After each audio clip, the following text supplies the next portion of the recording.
Hey guys, what's up? Welcome back to For StarCraft 2 Strategy, your #1 location for step-by-step strategy and tutorial videos. Today we're going to be taking a look at a Zerg strategy. Basically, we're going to be taking another look at how to respond to your Protoss opponent going for that cannon wall-in at the front of your ramp.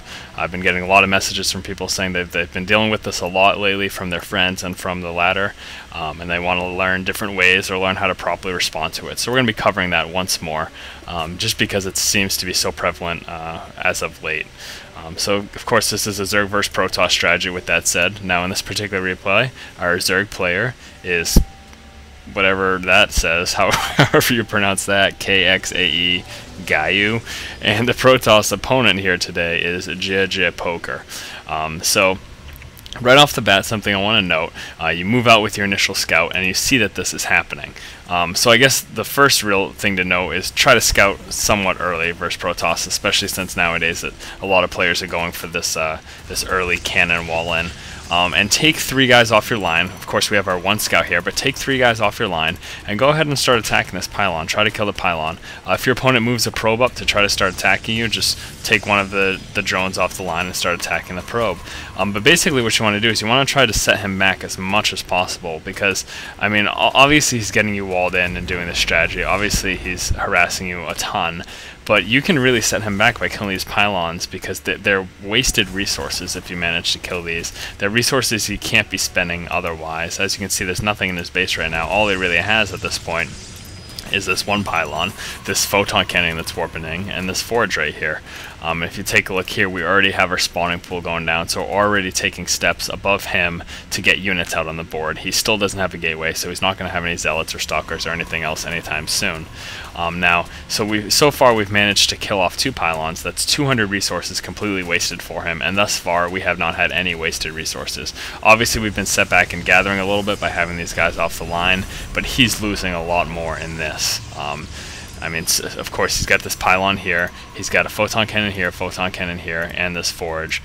This is a lot of resources that he's dumped at the front of our base so far, and I mean, basically they're going to be useless because what we're going to be responding with is going to be tacking up quickly to a lair, getting a Nydus worm, and using that Nydus Network to get inside of his base.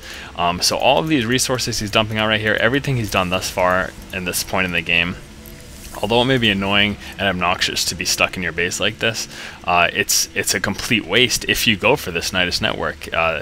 All of this, everything he's done thus far is going to be a waste if you respond with that Nydus Network, and that's really the proper way to look at it.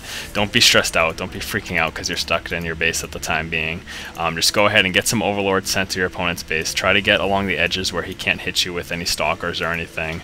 Now someone might say, well, what about air units? It's going to be a long time until he has air units. In fact, you're going to have your Nydus Network far quicker than he could have any air units out to attack you. So as long as you keep them right on the outskirts of the base and watch the edge, then you can take advantage of using this nice network here. So taking a look at what we see here as far as build order and stuff, we started off with that pretty basic stuff, going for that 14 spawning pool, and then of course now we're getting up that extractor, and we're going to be saturating both of these fully. We're going to need Vespian to go ahead and get up to that layer tech, and then of course to get that Nydus Network. We also have our Roach Warren and our spawning pool out right now. Now don't worry, I'm going to go ahead and put those exact times. Going to go ahead and put in those exact times as far as the build order is concerned in the page description. I just really want to cover and point out the fact that, you know, this is a complete waste, to be honest. I mean, all of this stuff, although it sets you back, it only sets you back if you panic and are thinking, oh boy, I really have to break through this. I really have to throw all my money and all my resources into breaking through this. No, you don't have to do that. You can go ahead, tech up to a layer, get that Nydus Network, and then just go ahead and use that Nydus worm to get right into his base. And I do want to say here, this is a platinum, no, I'm sorry, it's a diamond game, I believe. In the description of the replay, one of them was rank 1 diamond, the other one was like rank 15 or something along those lines. So, you know, both pretty high-end players as far as the general populace are concerned. They may not be professional players, but they're better than the average player. I mean, that's kind of the assumption if you're in the Diamond League, that you're better than the average.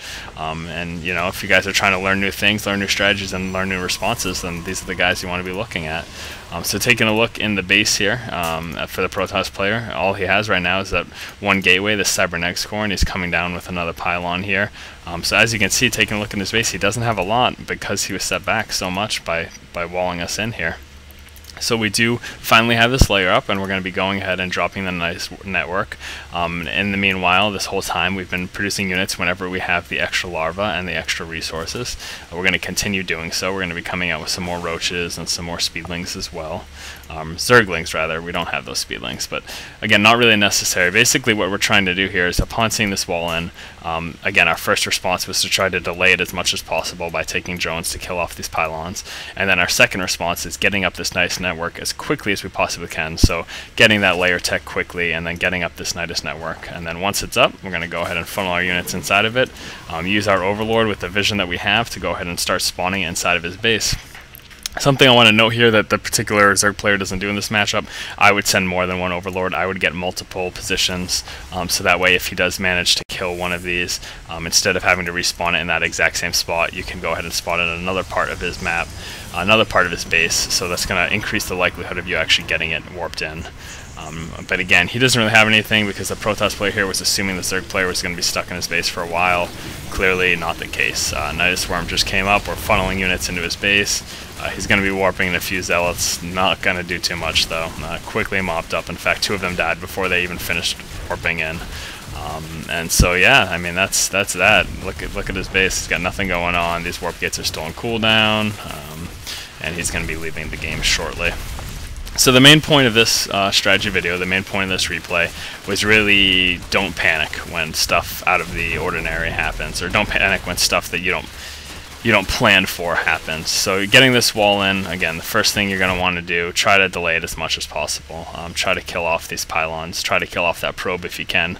If you went for an early spawning pool and you had a couple Zerglings on the board, go ahead and chase that probe, try to kill him off, try to stop him from being able to produce this wall in. But if he manages to continue the wall in, even after all your harassment, even after taking out a few pylons, then just go ahead and respond accordingly. Start getting your Vespene gas, tech up to that layer as quickly as possible, get some units out on the board, some roaches and some Zerglings, get that Nydus Network as quickly as you can, and use your spotter overlords around his base to warp in that Nydus worm. Now again, one thing I will say that you should do that this particular Zerg player didn't is try to get multiple overlords to spot around their base, because again, having the vision from various angles is going to be very beneficial. Had he had some units over here besides that one sentry that he had, say he had a few stalkers and zealots and he moved over and killed this Nydus worm as it was warping in, you could just instantaneously start building one over here, and by the time he kills this and tries to move over here, the Nydus worm will already be up and you already have units inside of his base. So again guys, this has been for StarCraft 2 Strategy, your #1 location for step-by-step strategy and tutorial videos. If you guys like what we're doing here and you like what you see, please do go ahead and subscribe to our channel. Keep watching and keep owning, guys. That's going to be able to defend against this, and in the meantime you want to be having your roaches in their base, trying to take them out as best as possible, trying to disrupt their mineral line. Again, roaches are very strong units, they're very strong early game units, they just have a lot of health.